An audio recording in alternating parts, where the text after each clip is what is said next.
Good afternoon, everyone. It is my pleasure to welcome you on behalf of the Center for Creative Land Recycling and the Department of Toxic Substances Control to the first of a two-part series launching the Equitable Communities Revitalization Grant.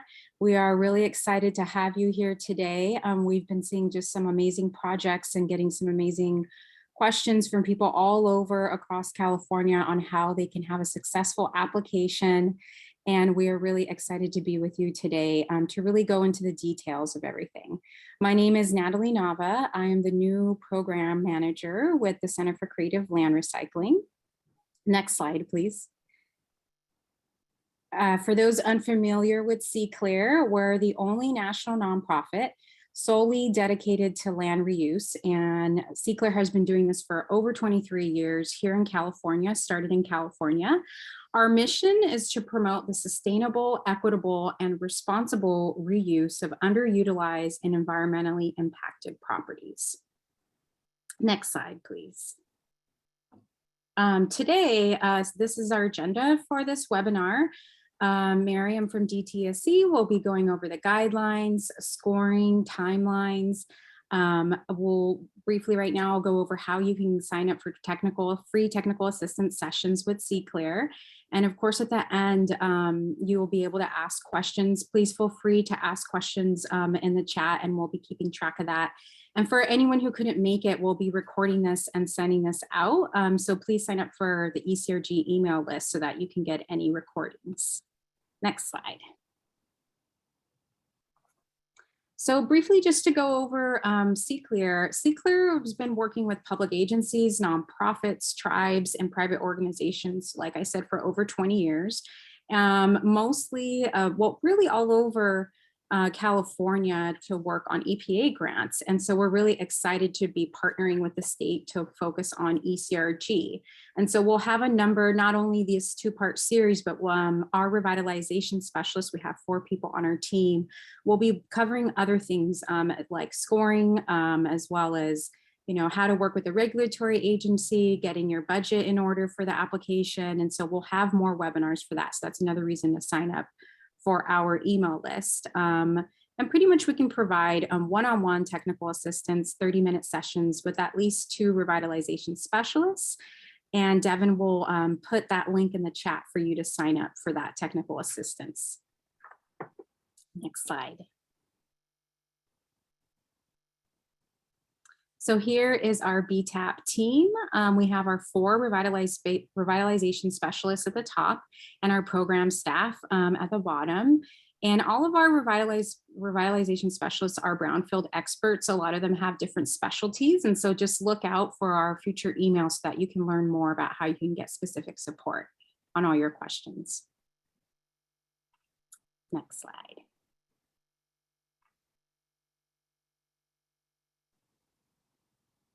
Next slide, Devin. I believe that's all the slides, Natalie. Okay, great. Just checking. Well, it's my pleasure now to introduce you to Miriam Tasnif-Abbasi. She is the Brownfield Development Manager at the Office of Brownfields for the Department of Toxic Substances Control. She and her team have really demonstrated a lot of leadership and dedication in developing this program, and we're really excited to pass it on to her so she can go for all the details. Thank you, Miriam. Thank you, everyone. Give me a moment so I can switch to my slide presentation. It should take a second, I hope. There you go. First of all, thank you so much, Natalie, for introducing me. And I want to say thank you for Sinclair, our BTAP, who have been really on the ground with us to get the word out on the ECRG and to help us build brownfields capacity throughout the state. It really is a pleasure to be presenting in front of you today. We launched the ECRG. It went live yesterday, and this is going to be our first webinar. It's a series of 2. Today, I'm going to be focusing on the grant application, providing an overview, but really going through the scoring components. I figured that would probably be a good way to lead today's discussion. Tomorrow, we're going to get more into the nuts and bolts of the application and actually walk you through the online portal and different ways and different things to keep in mind when actually completing the application. I'm joined today by members of my team. I'm going to go ahead and have Natasha introduce herself. Good afternoon, everyone. My name is Natasha DiPietro. I'm an engineering geologist with the department, and I am the Fluxx architect for this program. Great, thank you, Natasha. I'm also going to have Greg Schaefer from my team also introduce himself. Good afternoon, everyone. My name is Gregory Schaefer. I'm the Brownfield Coordinator for DTSC's Region 4, and I work on project management as well as new agreement coordination for our voluntary office and program enhancements as well for voluntary agreements. Great, thank you so much. I'm going to go ahead and jump into our presentation today.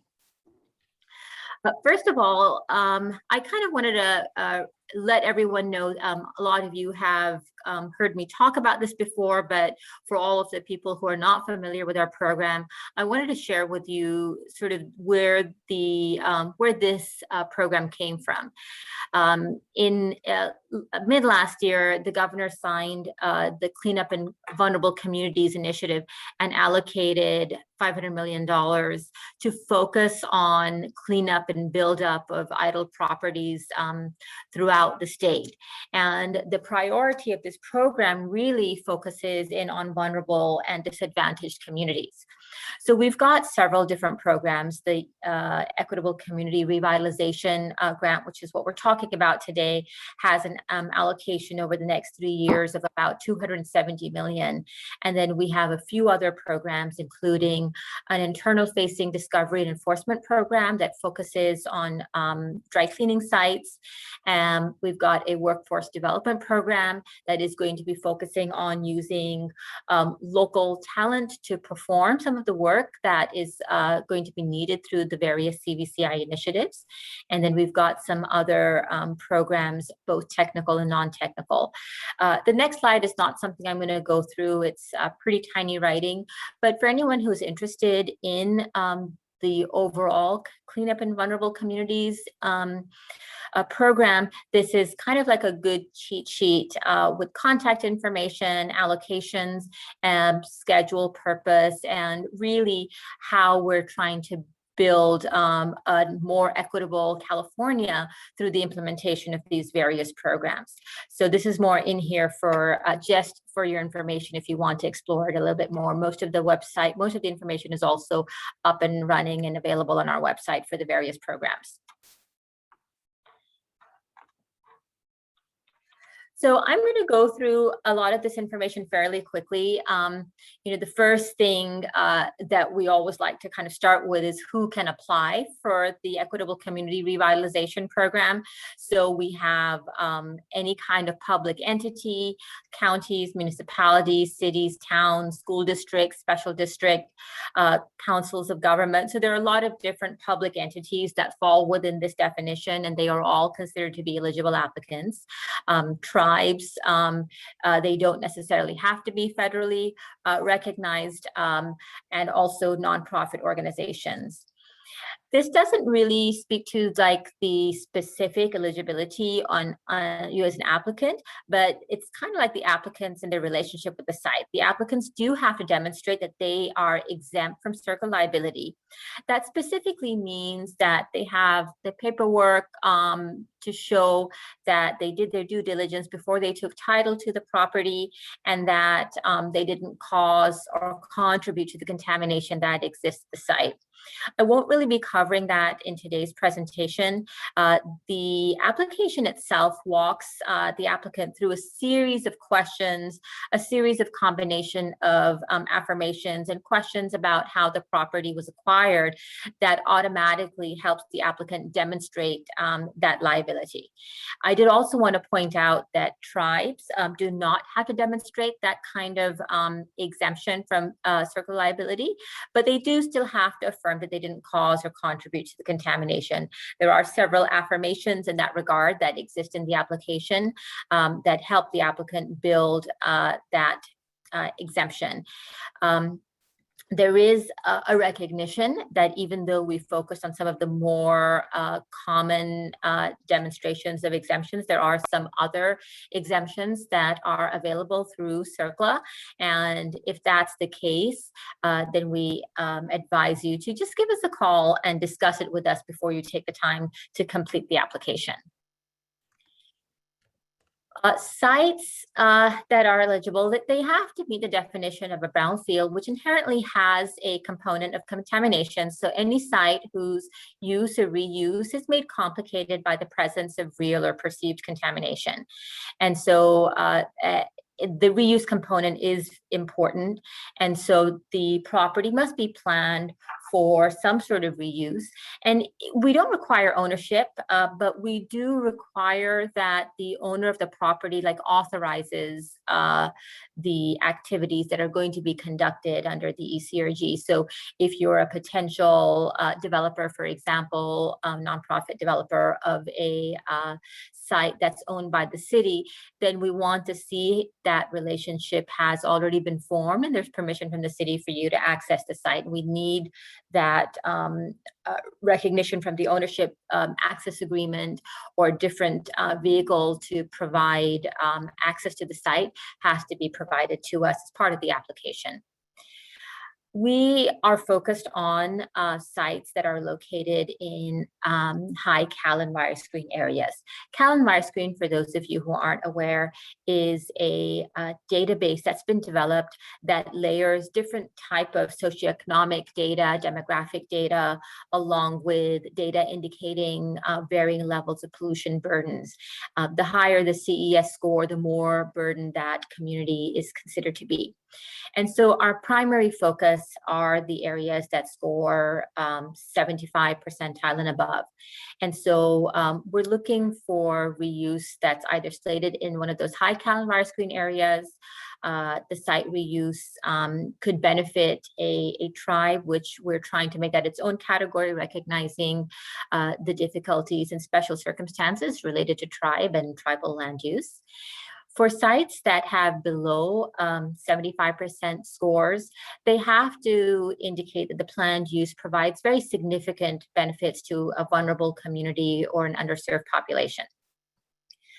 We did want to point out that even though sites can be eligible to apply regardless of their CES score, sites below 50 will generally be disfavored in the way our scoring system is set up. And that's because we do want to prioritize the higher score areas, because that's how we have decided that we're going to define underserved and vulnerable populations. I did also want to point out that there are special considerations for rural communities and areas where they've had the misfortune of experiencing a state or national disaster within the past 2 years. This is a lot of information, but I'm just breaking down the different types of applications that are available: community-wide assessment applications, site-specific applications, and site-specific cleanups. We're covering a wide range of costs. So in the assessment, it's fairly early stage, phase ones, inventory exercises, public engagement regarding reuse. The grant range is $80,000 to $300,000 for the community-wide assessments. For site-specific investigations, we go through early stage investigations all the way up through the approval of a cleanup plan. Public engagement activities are also a covered cost over here, along with regulatory oversight. And in the site-specific cleanup, all aspects of the implementation of a cleanup plan, along with regulatory oversight, public engagement, development of operation and maintenance plans is included as a allowable cost. And under circumstances, certain insurance policies may also be something that we would cover. I did want to point out over here that The long-term costs of ongoing operation and maintenance is not an eligible cost for us because all of our projects are 2-year projects. And so we can provide up to the construction initial startup of an O&M system, but we won't go into any kind of long-term cost, whether it's to do with a O&M plan or even something simpler like a land use covenant. We just wanted to point out here that we have an ECRG agreement that's available online and through our guidelines for anyone who'd like to review them. It's important that all the applicants review the terms and conditions of the agreement before submitting an ECRG application because our terms are not subject to negotiation. We're making the assumption that by submitting the application, you have reviewed the terms and conditions and will be ready to sign the agreement upon award or very shortly after award. We also wanted to point out that both the application and the regulatory oversight agreement are incorporated into the agreement as appendices, and they're really important components because the agreement maps out the funding language and the terms associated with funding. But the regulatory oversight agreement, to a greater or lesser degree, along with the application, really represents the universe of the approved technical scope.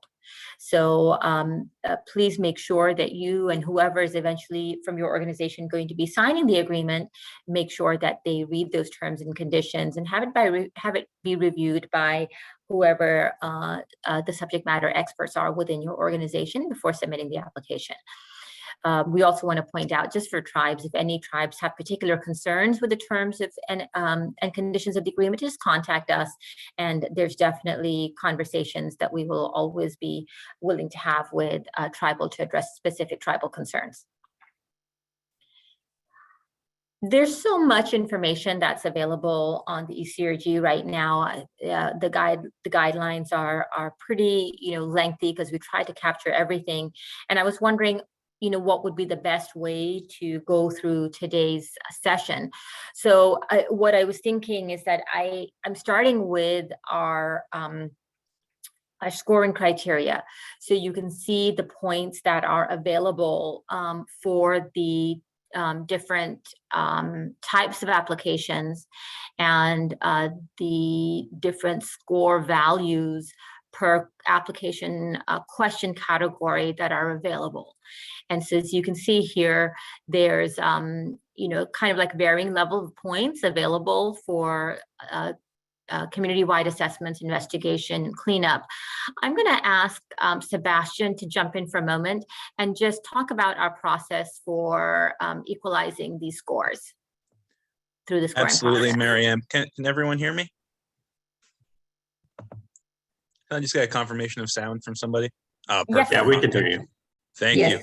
you. Yes, so thank you for providing this table. This is in the guidelines as well.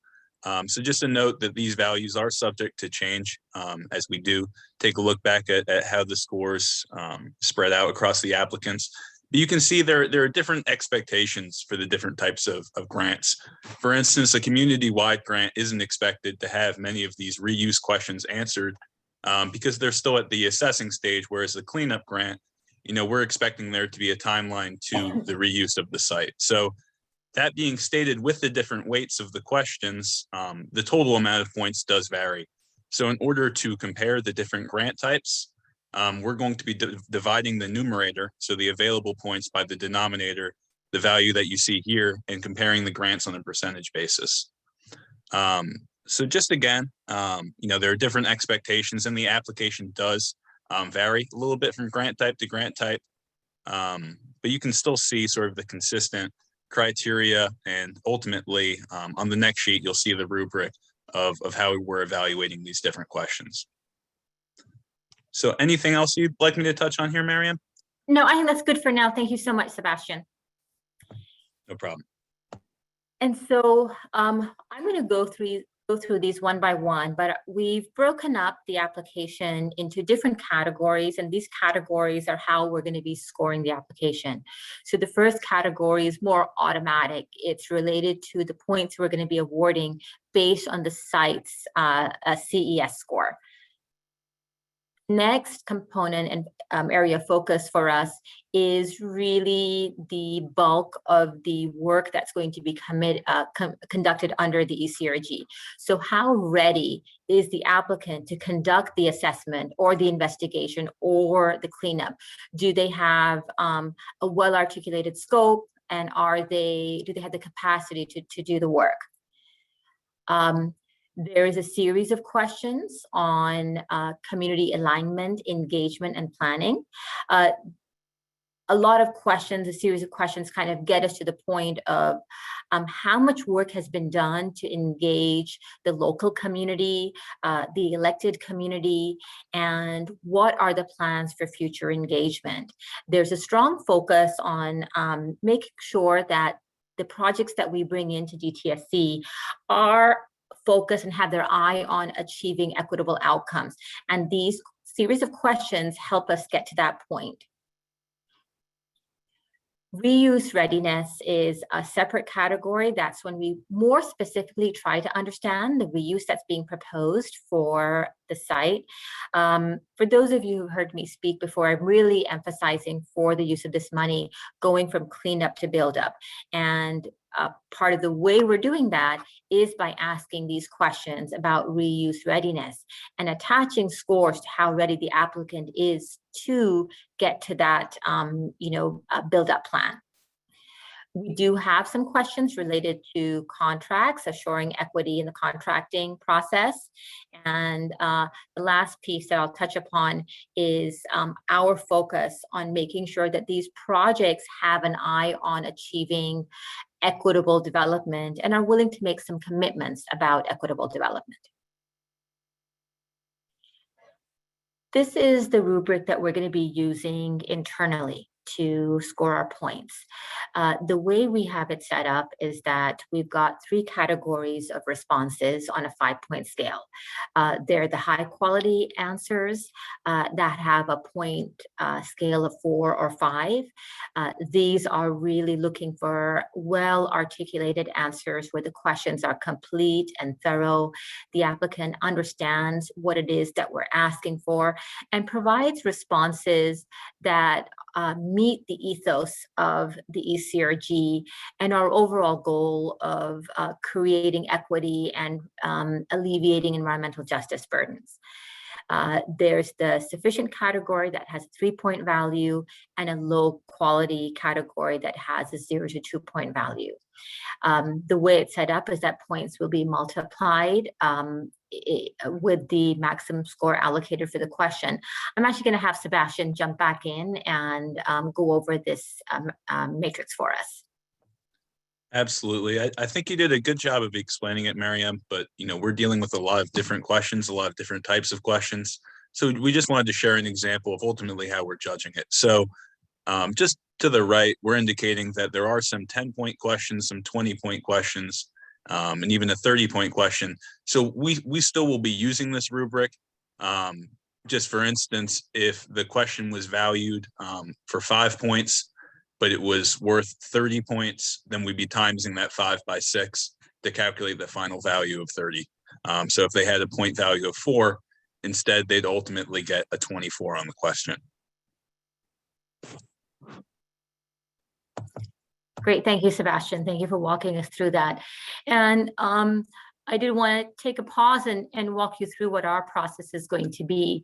We're trying to be as fair as possible in our scoring. And so we have a group of people who will be scoring each and every single application individually. So we've got one person from each of the DTSC regions who will be responsible for scoring. So we have technical people scoring. We'll have staff from our Office of Environmental Equity who are more public participation and community focused. They will also be scoring the applications. We're also going to have someone from our tribal team also provide scores to the applications that are from tribes or have tribal interest. All of those scores will be accumulated, they'll be averaged out. Based on that, we'll make some recommendations to our selection committee on what all the scores together have determined through point value, which are the projects that we want to fund. And then ultimately the selection committee will review the recommendations made by the scorers and make decisions on final funding. So I just wanted to share that process with everyone who's here with us today. Now I'm going to be going through sort of each point category to kind of share how these points are, how to get more points. I think that's kind of what I wanted to share with you. So this one is probably, from a scoring perspective, the one that no one has any control with. It is what it is, basically. So points are equal to the value value of the Callan-Barr screen score, going from, hang on 1 second, I can't see my screen.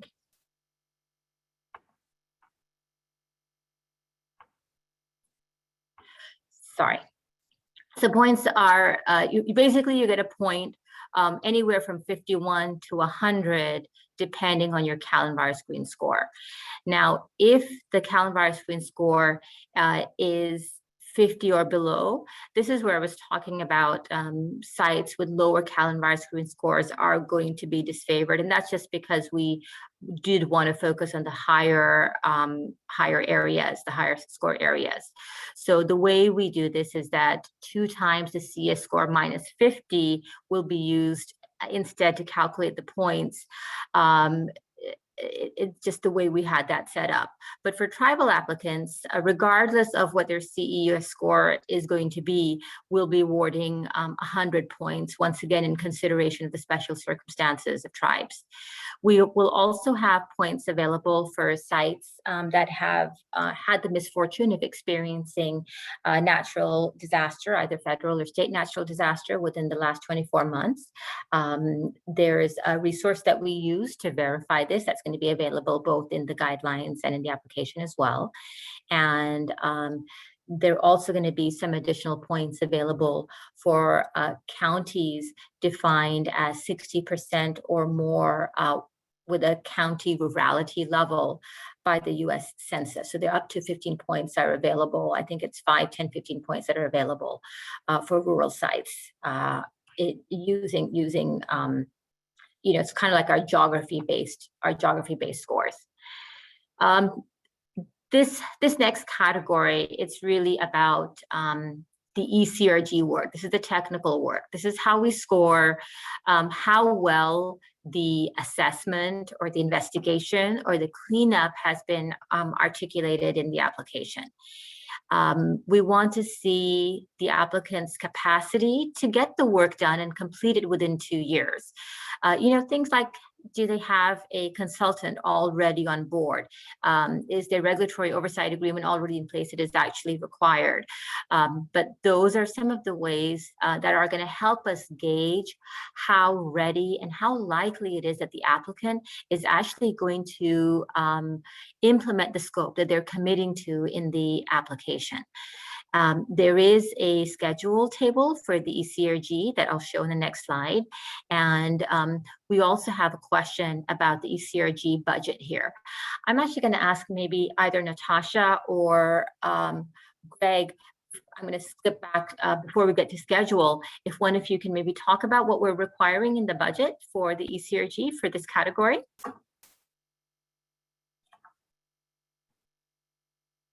Hi, everyone. So for the ECRG budget, we offer, we have a table that you can use to include the tasks that you're proposing for the ECRG activities. We also would like you to upload any cost estimates that you have that are associated with the work, and we'll be able to judge the budget based on those 2 pieces of information and score accordingly. Thank you. And this is just one of the tables that Natasha mentioned that is available for you to complete. And basically, what we have here is a series of some of the most common components that we think are needed to implement a environmental project. And we ask for you to kind of gauge your start date and completion date on these. We understand that that these within certain range, these are subject to change. We understand that more than anyone else, but we do want to have some sense of what your schedule is. And I think this table will allow us to understand how well you've thought through your ECRG project. And this is the basis for your funding request. That's what it's going to depend on. So this is a very important component. This is something that we're going to look at very carefully. This is also our happy place. This is the kind of work that we understand more than anything else. And that's why this particular series of questions has, I think, the most significant number of points, or significant number of points available to it. And Miriam, I just want to clarify that schedule table is about the activities that are proposed, but there is also a budget table that is built within Fluxx that you can use to enter costs associated with each of the activities you identify on that schedule. Okay, thanks, Natasha. And before we send these slides out to everybody, I'm going to ask you to pop in a screenshot of that table as well. Sure. Just so that we have it complete, but we will talk about it a little bit more in part 2 webinar tomorrow when we actually go through Fluxx.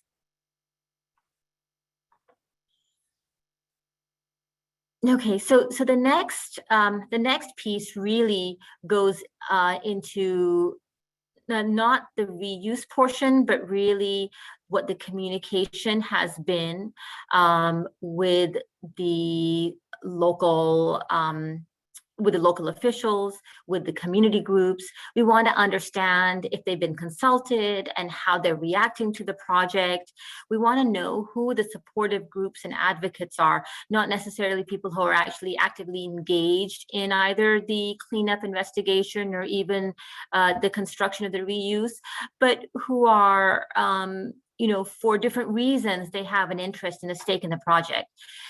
We're trying to figure out if this reuse has the ability to address some of the chronic inequities that may exist in that particular area, and are they trying to achieve environmental justice?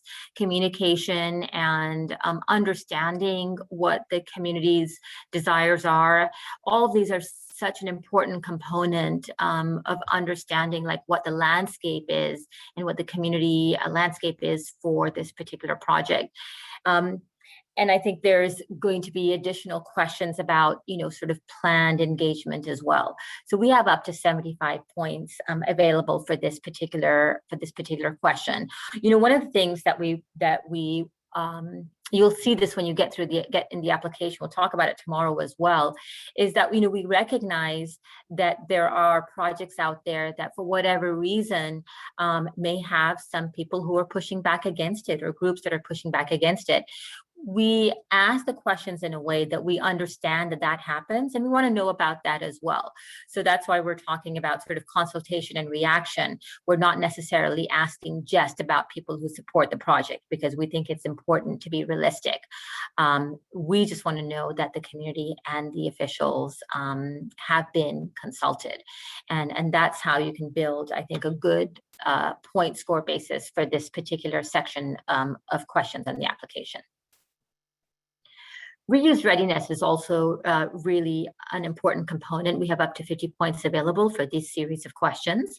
This focuses really on the reuse. And as we pointed out in the beginning, and Sebastian alluded to this too when we were looking at the scoring table, this is, I think, a greater burden for the cleanup projects, because cleanup projects are later stage, and we make the assumption that the cleanup projects should be closer to the reuse planning than some of the investigation and community-wide assessment projects.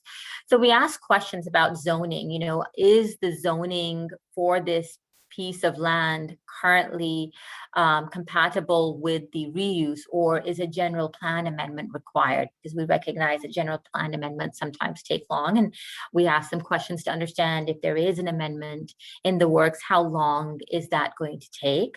We want to understand demolition and other construction considerations. You know, we know that we're dealing with communities that are resource strapped, and we have seen applications where funding for cleanup is being asked for through the ECRG, but there's no funding available for some of these construction considerations, such as demolition. So you can't get to the cleanup unless you take the building down, and there's no funding available to take that building down. So we ask questions to understand those circumstances. We want to know if the necessary permits and authorizations for the reuse have been obtained, and how far along in the CEQA compliance the project happens to be. So those are some of the questions that we ask, and the more thorough the answers, the more robust the answers, the more points will be able to be achieved for this particular section. This is another one of the tables that's linked to our application for redevelopment milestones. And I'm wondering maybe if Ignacio can take a moment to walk us through this table. Yes, hello everyone. And so this is this table discusses the milestones for redevelopment. As you know, there are many steps toward redevelopment. It's owning the site, and then entitlements and CEQA. And so what this table tries to give a DTSC an idea of is your status in all of these aspects, because the more you're able to, the farther in you are into a project, the more likely it will happen within the 2-year time frame. And so this gives you guidance on what to apply for in the next 2 years. You have to keep in mind that after 2 years, the program may still be around, and if you have additional work that you may need, then you can reapply. And so the goal of this is just to get the applicants that are most ready to be able to apply and reflect those in these milestones, when you expect to start and when you expect to complete it. That's it. Great, thank you so much, Ignacio.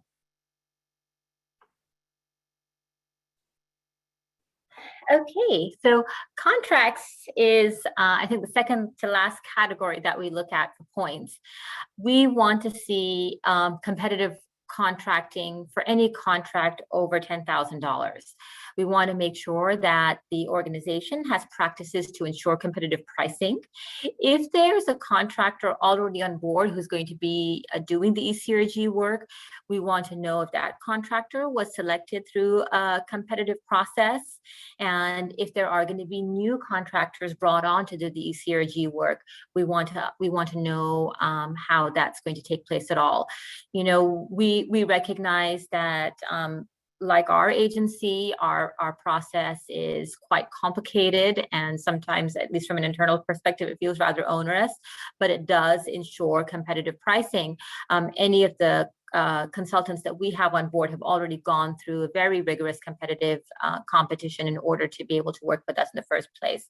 And so we recognize that a lot of municipalities in particular may have similar processes in place. And so we want to recognize that existing contracting and existing contracting processes are something that we do want to be able to provide the points for.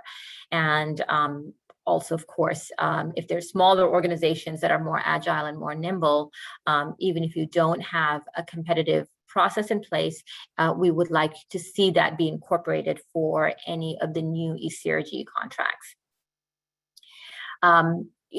We had to come up with a number because we understand for some smaller dollar figures, same thing with DTSC, there is the ability to do sole source contracting, and that's why we have a sort of like a limit below which we're open to some other type of contracting processes, but this is the place to explain all of that to us. It's also really important for everyone to understand that, you know, this entire pot of money that's been given to us, not just the ECRG, but the entire CVCI program is a way for us to facilitate equity from all circumstances. So it's not just about the sites that we're working on and the communities that we're working with. We also want to encourage the use of small businesses, disadvantaged businesses. We want to encourage the use of local talent, local entrepreneurs. And so these are sort of different smaller businesses that have historically suffered perhaps from lack of opportunity. So through our process, we want to encourage the use of small businesses. We have a small business coordinator who's on board and who has written a quick reference guide that kind of talks everyone through what our small business ethos is. Reina, if you're on the line, maybe you could introduce yourself. Thanks, Miriam. Hi, everyone. Yes, we have a small business reference guide that would assist small businesses that haven't been certified, kind of walks everyone through a certification process for small businesses and the DVBE certification. It goes along the lines with the ECRG ethos to support small business and disadvantaged businesses. So I think the link to the small business is part of the application. People are welcome to take a look at it. And if you have any questions, more than happy to help out. Great, thank you so much, Reina. And so one of the things that I'll do before I send the slides out is that we'll put a link to the small business quick reference guide that Reina talked about that is, I think, hyperlinked in our guidelines as well. And if anyone has any questions on how to use small businesses and even work directly with DTSC as a small business, Reina would be the person to contact.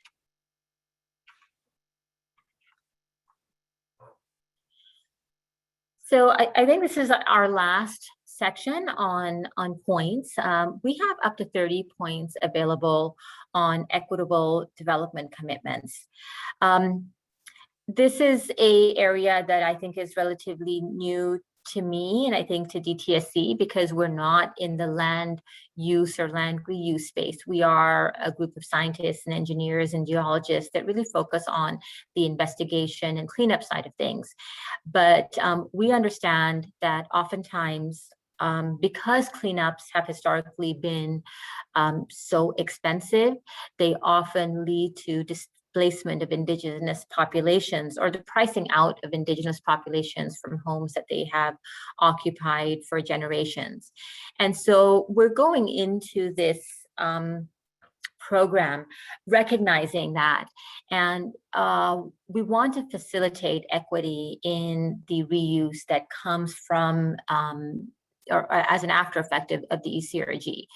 And so we're looking to add points for equitable development projects that advance economic opportunity, prevent displacement, develop healthy and safer communities, that increase transportation connectivity, and generally promote environmental justice.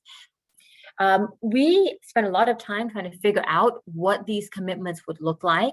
And I think in the end, we decided that we are asking applicants to design these commitments and develop their own measurable outcomes. What we will do is that we will include these outcomes and schedules and commitments in the agreement. So it'll be just part of the terms and conditions. And then whatever we receive from various applicants, we will use this data to design future requirements. So right now, the way this question is worded is, I think we asked you, are you willing to make some equitable development commitments? So it's kind of broad. If you are, then that's great. Tell us how you're going to do it, and we'll incorporate that and give you access to the points that are available to this question. And this is something that we really are hoping that this round of applications will inform us better about how the applicants are incorporating equitable development principles in their various projects. There actually is an equitable development table that I forgot to actually include in here, but we'll go ahead and talk about it tomorrow for those of us who are joining us tomorrow. And then I will also make sure that the final PowerPoint presentation includes a screenshot of that slide of that table just for reference. So, I mean, our next milestones are that we will be doing additional webinars. There's going to be more to come. It's not just going to be this week. I think there's more things that we're going to be doing. Natalie is going to talk a little bit more about the brownfield technical assistance that Sinclair is able to do. Our goal is now to have the BTAP take more one-on-one consultations to talk about specifics having to do with the application. DTSC, just because we have to be mindful of competition, we can't have discussions on specific application questions that are very site specific, but we definitely can meet with applicants for broader and like non-application specific discussions, sort of larger discussions that go to approaches and broader eligibility questions are things that we can discuss. Our goal is that the application deadline closes sometime, I think, first week of April. We'll go inward facing for a few weeks to really go through all of the applications, verify the information that's been provided, go through the scoring process, take the scores to the selection committee and make decisions. We have 70.5 million available for this for this fiscal year. Our fiscal year ends on the 30th of June. And then assuming that we've got the legislative approval of the budget, we should have another 100 million available starting the 1st of July. Depending on the volume of quality applications that we receive, we are thinking that we may fund everything we have, the 70.5 million during this fiscal year.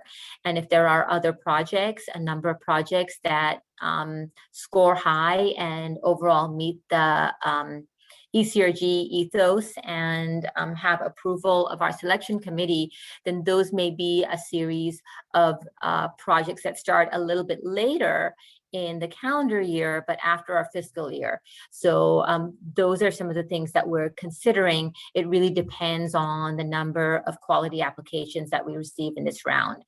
And based on the applications we receive and the number of applications that we decide to fund for grants, we'll make decisions on when the next application will open up and be available for another round.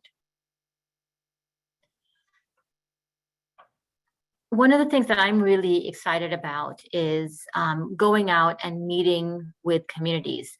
Our commitment to underserved communities is very strong. It's not just about getting people to apply to this grant. Our goal is, along with Sinclair, to help build brownfield capacity, create familiarity with not only DTSC's tools and resources, but the tools and resources that are available through other agencies, through the Water Board, through Housing and Community Development, through the Strategic Growth Council, to the Department of Conservation, and even through US EPA. There are so many different funding resources that are available. There's so many technical resources that are available, both for the environmental side of things and for infrastructure as well. And so our goal in getting out and meeting with communities is to really encourage revitalization by creating a strong level of familiarity of various resources that state and federal brownfield partners have for the different communities. And so I'm excited to have met with 5 cities already, and I've got 95 more to go. So my calendar is open. If any community, any city, any nonprofit wants to meet with us to talk about how we can help you recycle and reuse your land, definitely reach out to me, and we would love to have that conversation with you. And with each presentation I do, I hope to see more and more of these circles popping up in this graphic, and hopefully by the end of the year we would have met our goal of meeting with 300 communities. This is just our page of live links for various different resources. And with this, I'm going to go ahead and turn it over to Natalie.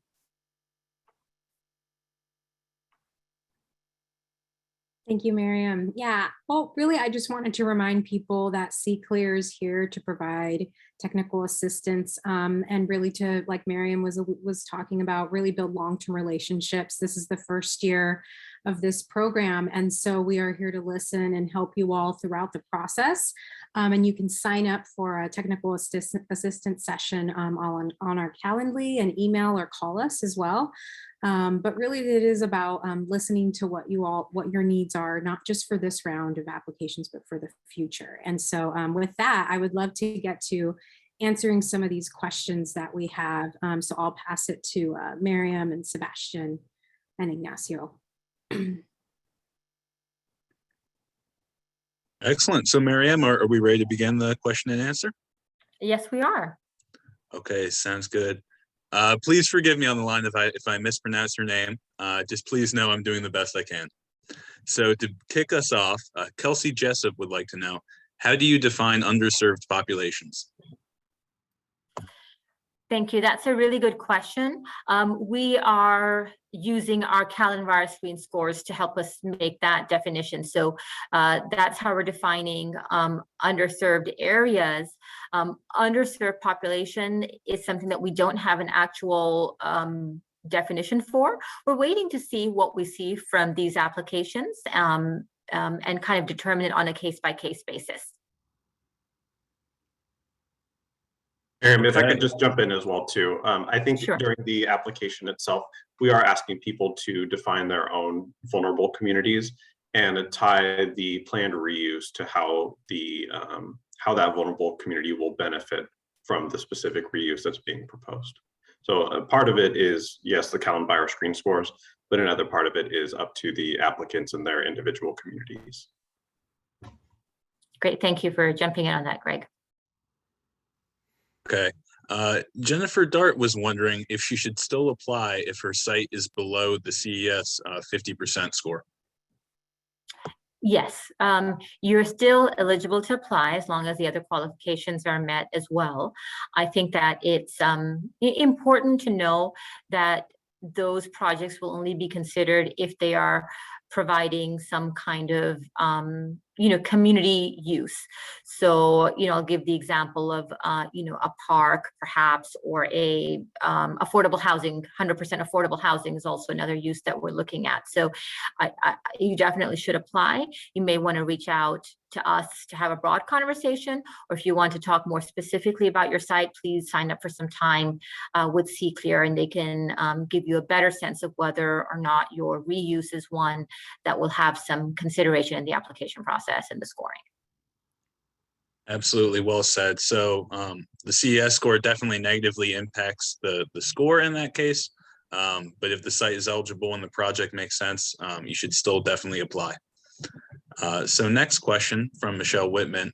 When does a CEQA review need to be completed? And specifically for a cleanup grant, when does the CEQA need to be completed? We don't need to see a completion per se. I think we want to understand what's going on with CEQA and how that relates to the CEQA requirements for the actual environmental side of the project. So there's a couple of different ways you can look at it. The CEQA for the larger development could be in progress, and the hazards and hazardous materials section that, often that's the space that our cleanups occupy, has considered what the cleanup is going to be. If the CEQA is going to be a longer process than the 2 years for the ECRG grant, then you can propose an independent CEQA just for the cleanup alone, and that's something that can be rolled into the DTSC process or the local agency process. So it's just a matter of understanding how the cleanup fits in to the broader CEQA that's being done for the development. Excellent. Next question. Would you mind re-summarizing for Colleen the definition of a brownfield, or what types of sites should be looking at this grant program? Sure, absolutely.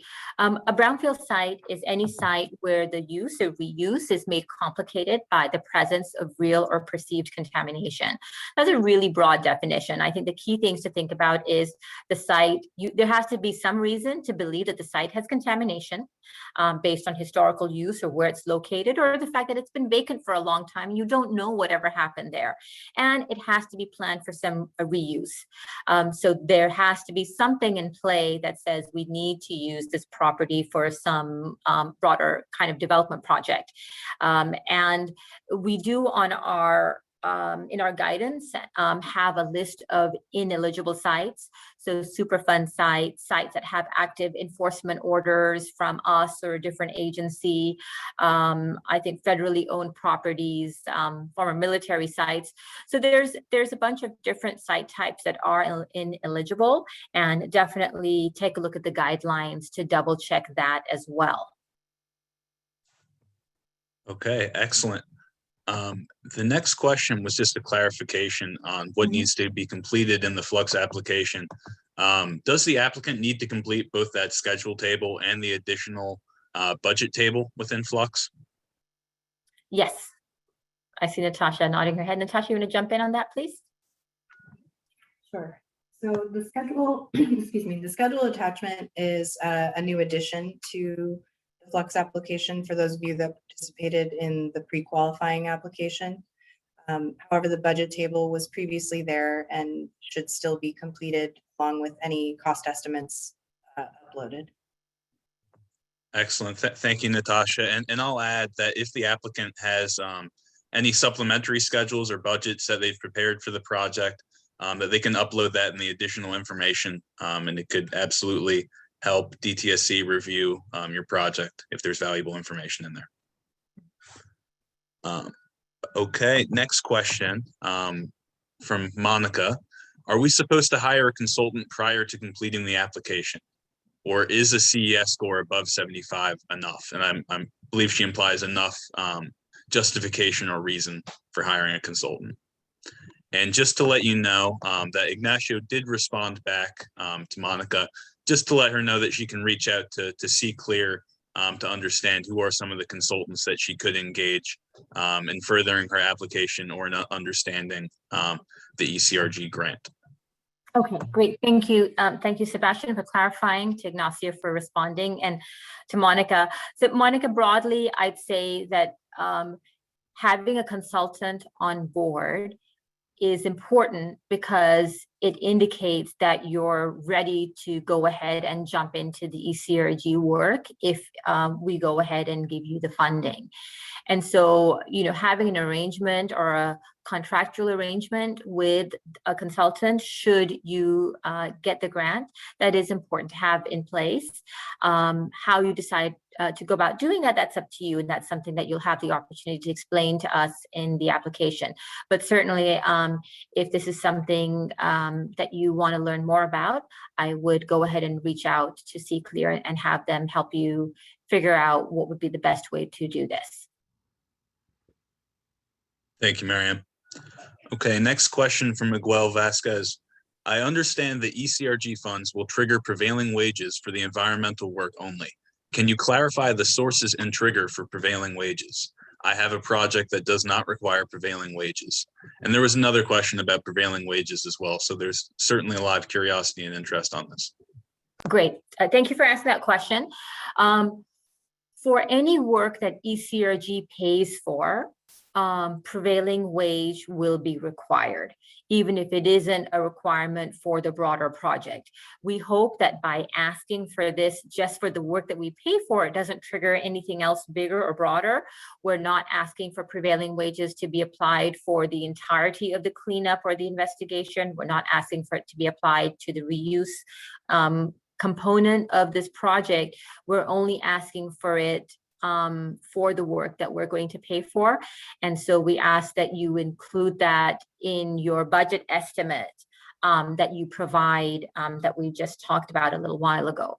So I hope that that clarifies the questions, but certainly we can have some additional conversation if there are some components of applying prevailing wage only on a certain portion of the project. If there's broader consequences to that, I'd love to speak to somebody to understand that better. But at least that's where we stand right now. It's not required for anything other than what we pay for. Thank you, Miriam. I think that covers it for now. The next question from Rob Jacob, just a question on eligibility of costs. Will the ECRG fund mitigation / abatement of hazardous building materials and demolition of structures? That's a very good question. We understand that demolition of buildings and abatement of building material, hazardous materials in building components it's a reality. There are a lot of projects that need that assistance. It's a little bit of a tricky space for us. What we say is that is something that we will consider on a case-by-case basis if we need to address the building in order to access the site for investigation of cleanup. I think the issue that we see is that building demolition is very costly. It can eat up our funds really quickly, and there are other funding available through the state to pay for those kinds of things. So therefore, we are going to consider it on a case-by-case basis as it pertains directly to the implementation of an investigation or cleanup project. Thank you, Miriam. Next question from Haiping Mo. Just a clarification on the competitive contracting. Does competitive contracts include the contract with the environmental consultant who's already been on board? So there are questions in the application. For those of you who are going to join us tomorrow in part 2 of this webinar series, we'll go through those specific questions. We ask how that consultant was brought on board and whether they were brought on board through a competitive process. So we're asking for the answer to that question. And then there's another part of the question that says, you know, for future contracts that you're going to bring on under the ECRG, are you going to be implementing competitive contracting, you know, to bring on new consultants? And we ask questions about that. So all of those, the answers to those questions in balance will help us figure out the score for that particular section. Thank you, Miriam. So the answer is yes. We will be looking at how the existing contract was awarded. Yes. So the next question is just a clarification. What process qualifies as competitive contracting? Is seeking price comparison sufficient, or do you require an RFP process? No, I think we wanted to be mindful of different processes that are available to different organizations in different scales. This entire program is about creating equity and capacity building. So we didn't want to put anyone in a situation where we were requiring an onerous process, because for a small nonprofit organization or a small under-resourced municipality, it would, you know, render this entire funding useless for them because they would not be able to access it. So we're really asking more for like a self-declaration of how you and your organization go about doing it. So I hope that's helpful. I think it definitely is. There's an additional clarifying question here, if you don't mind after. If there was a list of consultants that the city has developed based on an RFP, would that satisfy a competitive process, or would they have to do an RFP specific to the ECRG work? No, if the city has already gone through an RFP process to create a list of accessible consultants, then that's something that generally would be acceptable. It's something that I know we do at DTSC. We have something similar to that process to have our consultants be placed. We go through a broader RFP, and then we evaluate the quality of responses. We choose a few, you know, a primary, secondary, tertiary, and then we're able to access them for additional works. I'm assuming this municipality does something similar, and that definitely would be an acceptable process. If it's already been done and already been incorporated, we don't require a new process for the ECRG. And that's why this section really is a lot of sort of self-declaration and self-description of the process that that particular organization is implementing or will be implementing. Excellent, thank you. I think that was a good clarifying question for folks on the line. Next question from Ron Chevalier. He wants to know, as a small business owner, can he still attempt to apply? essentially just clarifying regarding eligibility, can small businesses still apply for these grants? No, the grants are available to nonprofits, public entities, and tribes.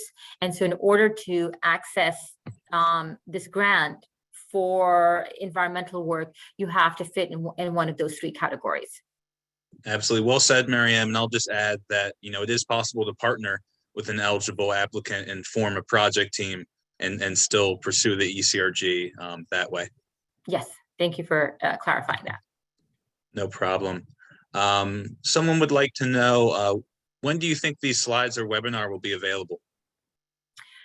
We'll have, I think what we'd like to do is run through tomorrow's session as well, because that may help us create some updates in today's information. I also like to digest the questions that are asked, to go back to the slides to see if I can make some additions. So I'd say maybe towards the end of this week, beginning of next week. Okay, thank you. Next question. LaDonna Williams would like to know, how much are you acknowledging historically disadvantaged long-term high exposure African-American communities? Will there be priority consideration for historically disadvantaged long-term high exposure African-American communities who, because of environmental injustices and racism, have been excluded and blocked from attaining real equitable benefits in these processes? Okay, thank you so much, LaDonna. Thank you for asking that question. I always enjoy it when you participate in our sessions. Generally, there's a lot of overlap in the high CalEnviro screen scores and some of the demographics that you've mentioned. We don't have a specific call out on communities based on any particular race, but what we are offering to communities and organizations such as yourself we are encouraging sort of one-on-one conversations and providing the opportunity for us to work with you one-on-one to help you develop an application, and also for us to develop maybe broader relationships so we can understand your community and community needs better and find opportunities even outside of the ECRG to provide assistance. So that offer and that approach is available not only to LaDonna and All Positives Possible, but other organizations who are in that community organization space that may need some broader assistance from us, and that's something that we're willing to do. And we're also hoping,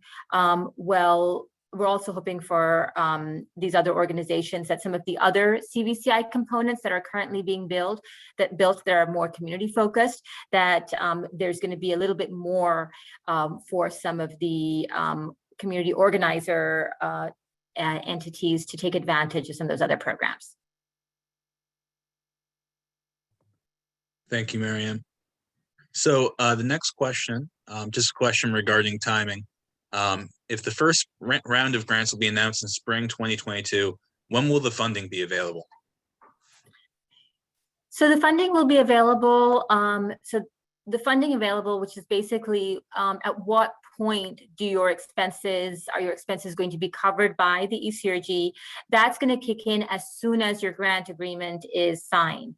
And so once we make our decisions, we probably need a few weeks to get all of the grant agreement templates populated and sent out. The grantee will sign them, and then the date that our signature is on the agreement is the effective date, and anything that's an eligible cost after that date will be something that the grantee can apply for reimbursement. So I'd say probably a month to 6 weeks after the date has been, after the award decisions go out.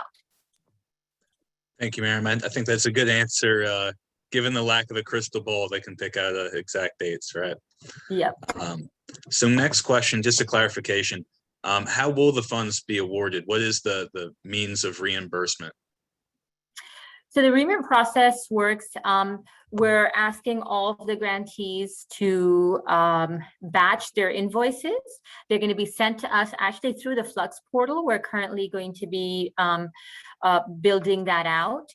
The invoices will be submitted through our online portal. Those are going to be reviewed. There's a process that we have to go through internally where we work with the state clearinghouse. The state clearinghouse is the one who will issue the checks. I wanted to point out that the grantees do not need to have paid the invoices. They can give us the invoices as they receive them. Unfortunately, because we are a state agency, I think our timeline for providing a check to cover those expenses is 60 to 75 days. So we want to kind of make everyone aware of that. And if you have vendors or other regulatory agencies that have shorter timelines for getting paid, definitely let us know, and we will help you navigate those conversations so that they understand that we're good for it, we will pay the bills, and that we'll help negotiate timelines that will kind of avoid any kind of sort of fines and penalties, because the ECRG does not cover fines or penalties. So we ask that you let us know beforehand and understand what the timelines for your vendor and oversight agencies payments are so that we can negotiate those. Excellent. Thank you, Miriam. I think that covers it quite well. The next question, just Andreas Owens is asking, can you give a few examples of equitable reuse and what would be some, example projects that DTSC would be looking for this grant? Okay. 100% affordable housing to low-income populations, any kind of services that will help the unhoused or underhoused populations in our state, accessing affordable healthcare, any kind of use that's going to be available to the populations that live there. So affordability is really important, and any kind of use that's going to kind of revitalize that community.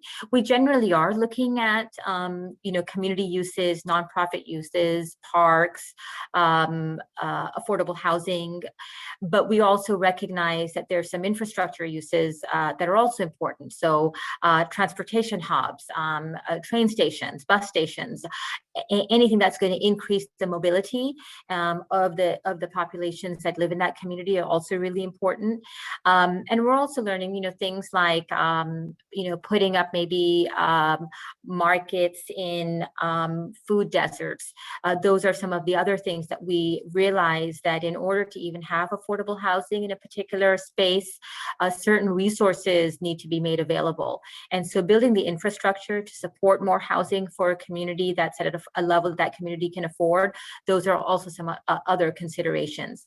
The whole idea is, I think, that we don't want the reuse to cause gentrification. It's a word that we generally try to avoid because it confuses us because we don't know what to do with it.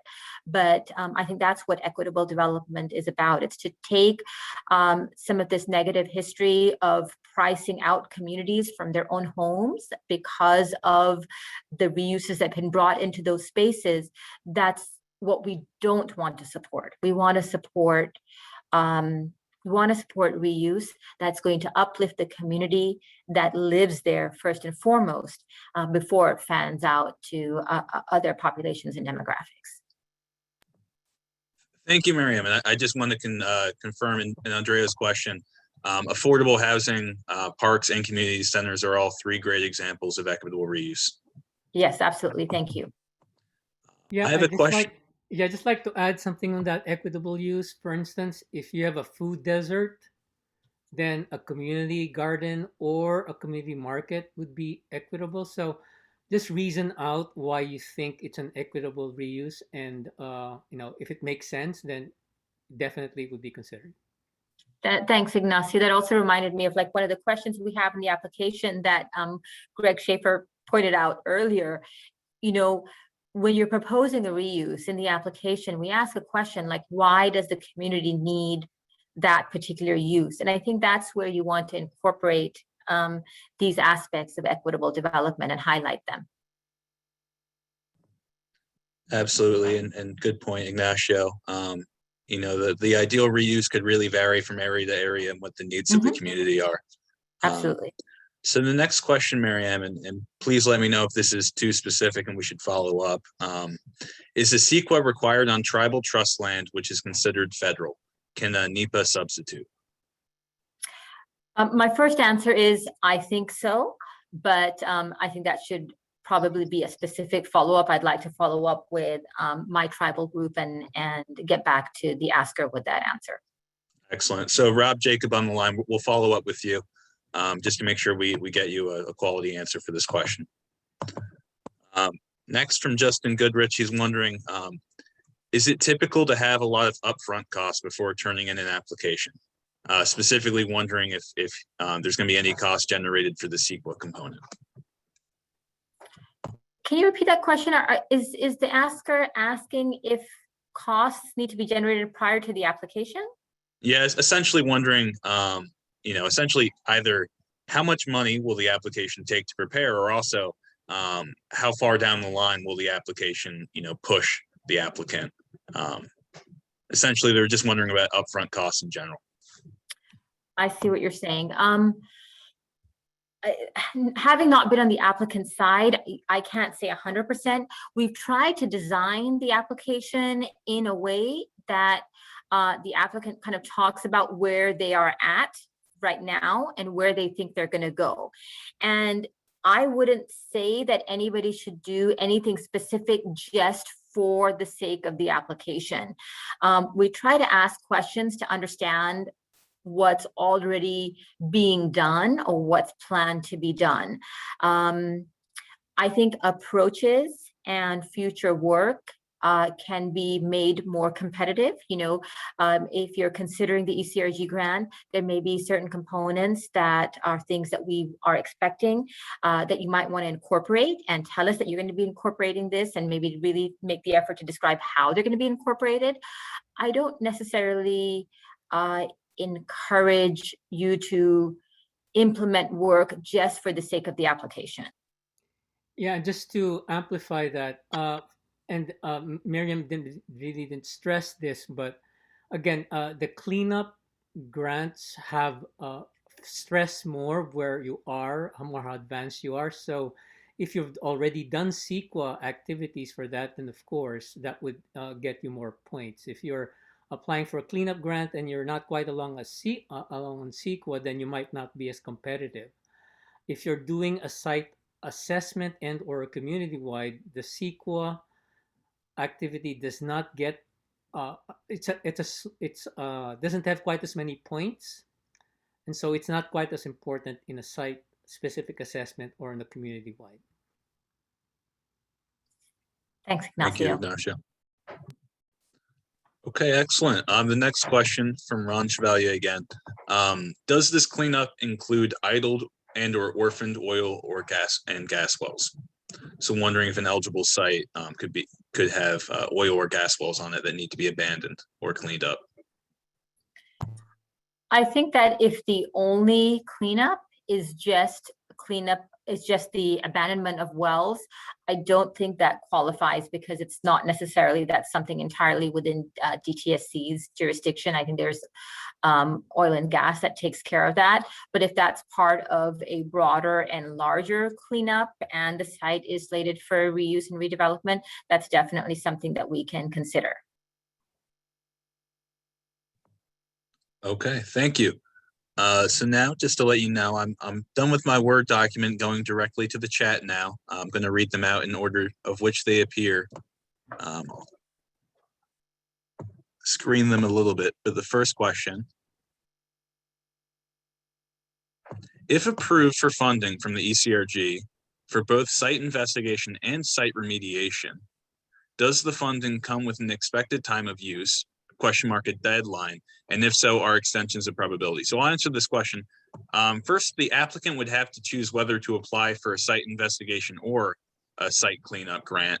So I recommend you read the guidance on both of those to understand what's realistic given your current status, because the expected time of use is 2 years from the time of the agreement. And Miriam, would you like to clarify or add to any of that response?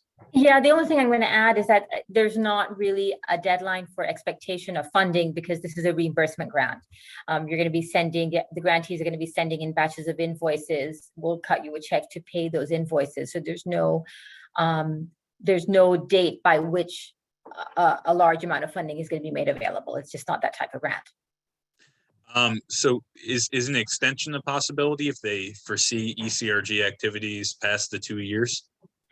We're going to make those decisions on a case-by-case basis. We don't know where we will be with our funding and with our program. This is our first go around. So we are saying that grantees have the ability to apply for funding in the next round, whenever it happens to be.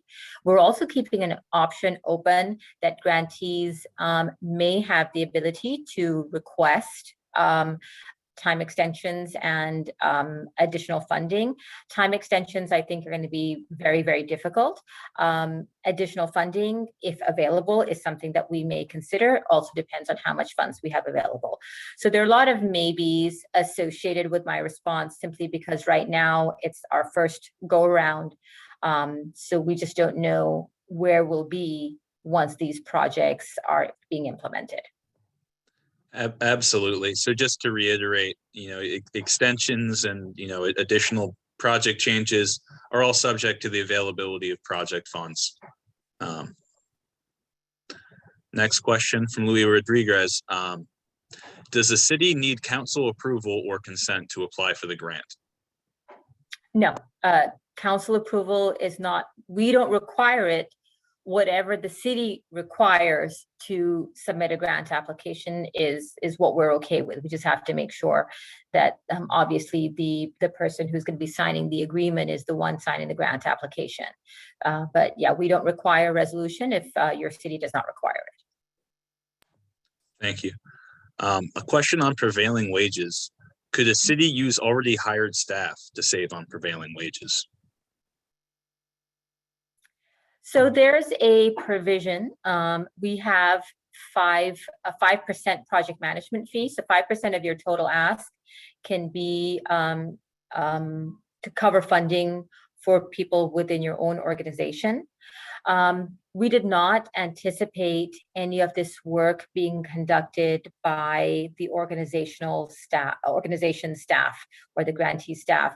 The way we had envisioned this was that the organization would be bringing on consultants, and the consultants would be paid by ECRG. So we hadn't really provided for a municipality's own staff actually implementing the ECRG, other than the small allocation that we've made for project management.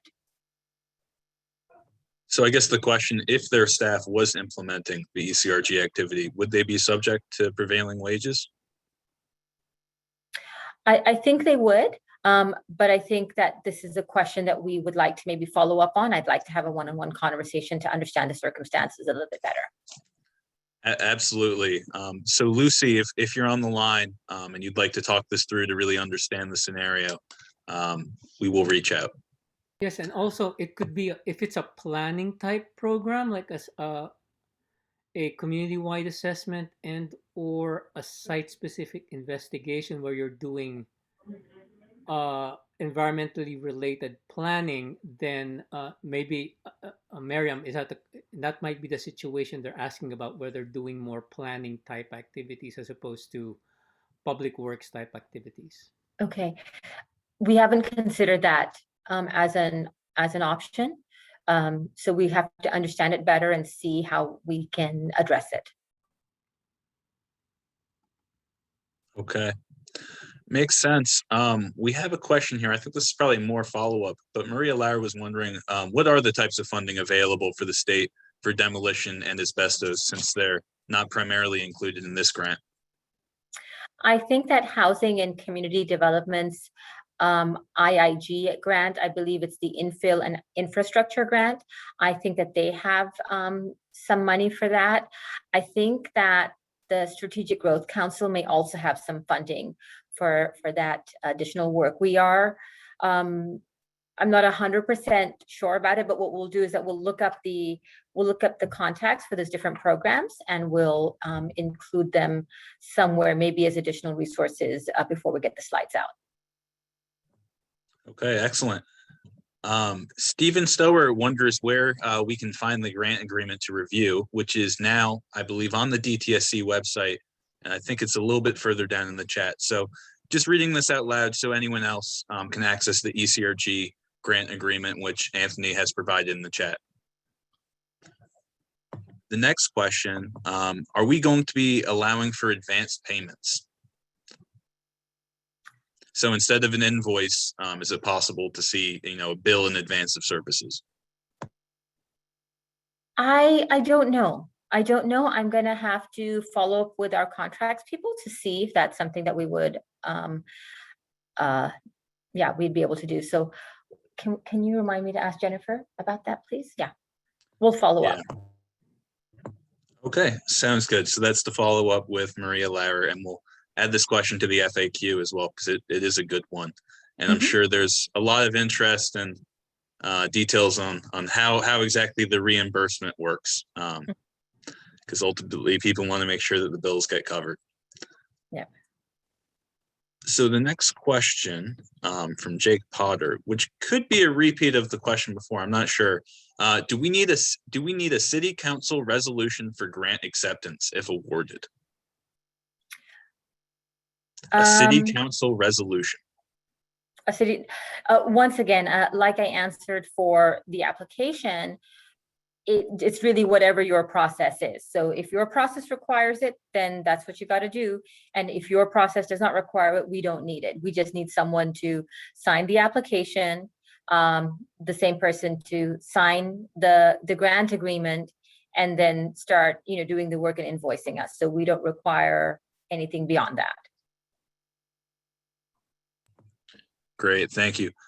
Noah Downing would like to confirm, is it first come, first serve? And if not, what is the submittal deadline? It wasn't listed on the website, or it wasn't seen listed on the website when he looked. Yeah, we just updated yesterday. So I believe our deadline is the 4th of April, and all applications have to be in. It's not first come, first serve, it's competitive. So once the application deadline closes, all of the applications will be reviewed by Kathy, our application coordinator, and with Sinclair to make sure that all of the eligibility criteria are met. For all of the applications where the eligibility criteria are met, we will go through the scoring process that I described earlier. Then the scores are all the sites are going to be ranked, and that's going to be provided to the selection committee for final approval. So it's not a first come, first serve. All applications have to be in before the deadline. Excellent. And I just want to, sorry, go ahead, Greg. One other consideration I wanted to make sure everybody was aware of too, in terms of deadlines for the ECRG application, is the regulatory oversight portion of it. Regulatory oversight is a requirement of the grant. And if your site is not already in an oversight agreement and you want to apply for DTSC's oversight, because of the processing time, the final date to submit a request for DTSC oversight is also March 7th. So DTSC needs some time to get that oversight agreement in place before you can submit your ECRG application as well. Great clarification. And I'd just like to add that the oversight agreement is not necessary for the CWAs, the community-wide assessments. So just want to note, it is 3:28, so we are coming to an end. Miriam, how do you propose we handle this? Are we going to go over the time and let people leave, or table the question and answers for us to follow up? If Sinclair has time and there's interest in getting some additional questions answered, I'm happy to add on a few more minutes if you want to get through some more of the questions. Okay, excellent. So folks, feel free to drop off as needed. We're going to stay on the line for a little bit and just continue to go through these questions that people have been submitting through the presentation. Okay, so the next question from Haiping Mo. Will the ECRG reimburse the VRAA that we have with the oversight agency? I'm assuming that's some kind of voluntary agreement. And yes, regulatory oversight costs are a reimbursable cost. Yep, well said. But they must be current costs. They can't be before the execution of the ECRG agreement, correct? That's a good point. There is no provision to pay any costs that occur prior to the execution of the ECRG agreement. So that's just the way we're designed. No past costs are allowable at all. Great. We had a participant inquire, and this sort of factors into the payments in advance question. Has the ECRG considered allowing applicants to submit an advance payment spending plan to assist with rural/low-income communities or entities with cash flow issues? Because we don't require that the invoices submit to us be paid, we haven't considered any other options. That's why I talked about, making sure that we're speaking to your consultants and vendors and regulatory oversight agencies so that they understand what our payment timelines are, so that no one has to float the cash if they don't have the resources to do so. So I hope that that approach does not cause an undue burden on our grantees. And we specifically designed this process and emphasize the fact that we do not require the invoices to be paid, because we recognize that we are trying to work with more of the resource-strapped communities, whether they are rural or urban. Great, thank you. A question here from Stephanie Green. Can a site cleanup grant be used for engineering controls, or would it be for the soil removal only? So a question about the eligibility of engineering controls. Sure. The construction and the implementation of the engineering controls will be an allowable cost. The long-term operation and maintenance and sort of system checks of the engineering controls will not be an allowable cost. So I hope that answers the question. Yeah, but I think that's a good distinction between the cleanup implementation and the long-term O&M. Okay, excellent. I think I only see one more question here from Shanti Jensen. Just wondering if we could specify what spring 2022 actually means, because there's a couple months in that range. Yeah, we don't know. We have no idea. Our tagline, really excited about our tagline of, we encourage environmental investigation and cleanup, and we encourage you to apply. I think the tail end of that is that we encourage your patience, and, we encourage you to be kind to us, because we have kept some of these dates broad. This is a very, very new endeavor for us.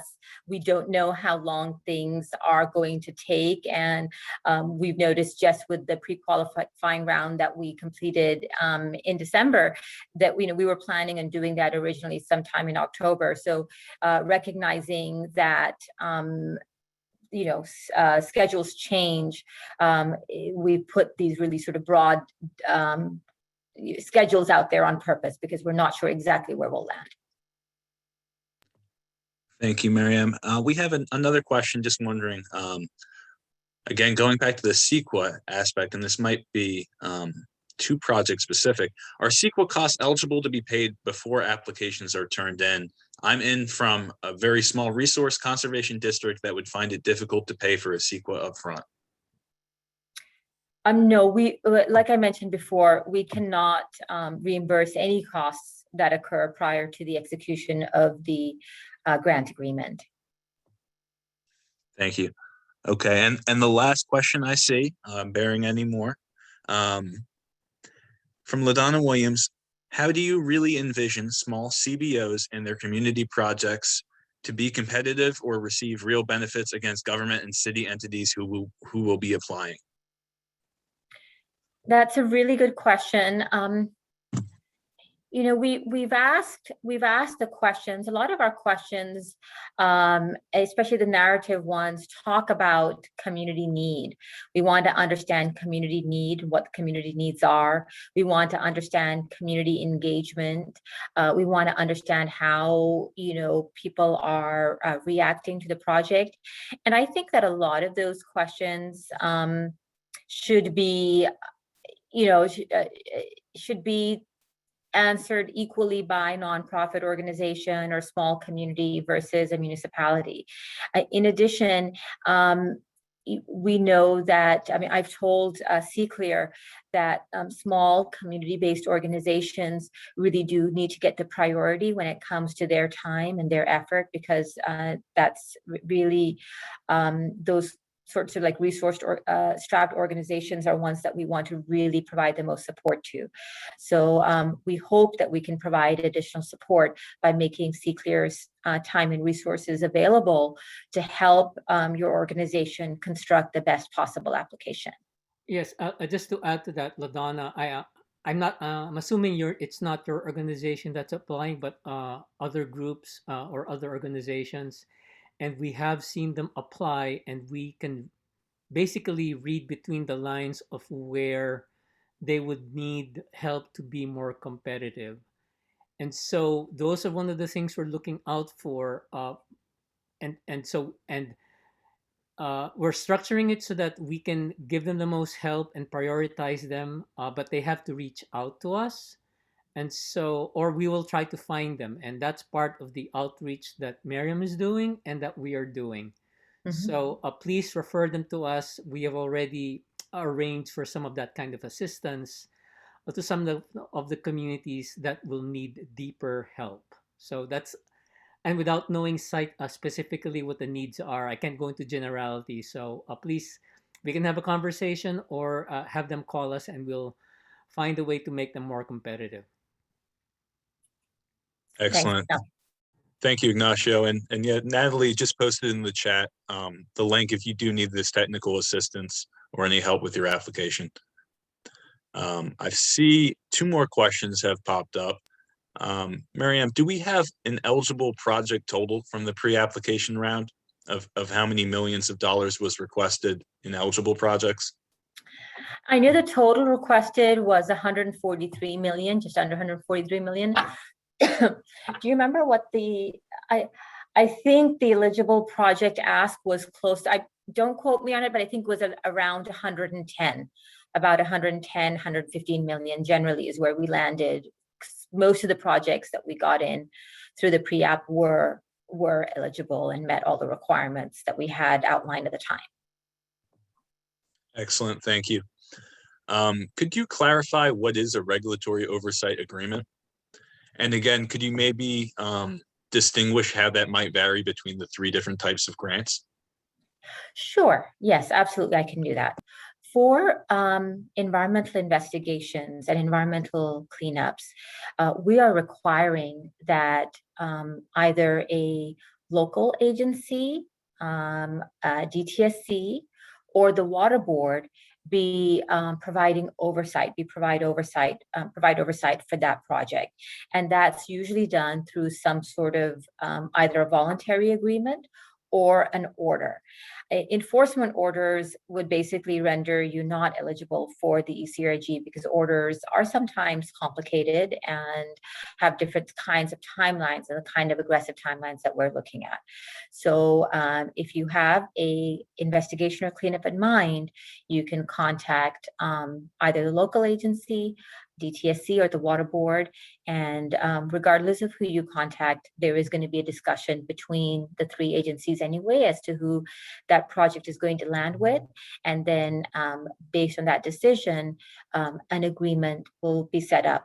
Most of the agencies provide regulatory oversight through fee-for-service, so that the bill for our oversight is kind of charged back to you, and that is an eligible cost under the ECRG. So I hope that answers the question on what a regulatory oversight agreement is.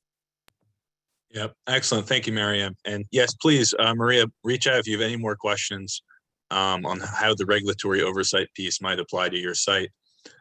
That being said, Miriam, that was the last question. So good job talking through them. That was very well done. Great, thank you very much. And I hope that a lot of people who are here today join us tomorrow for part 2, where we can go through the question by question Flux walkthrough and really walk everyone through the changes that we've developed in the system and the complete application that wasn't available for those who participated in the pre-qualifying round. Sounds good.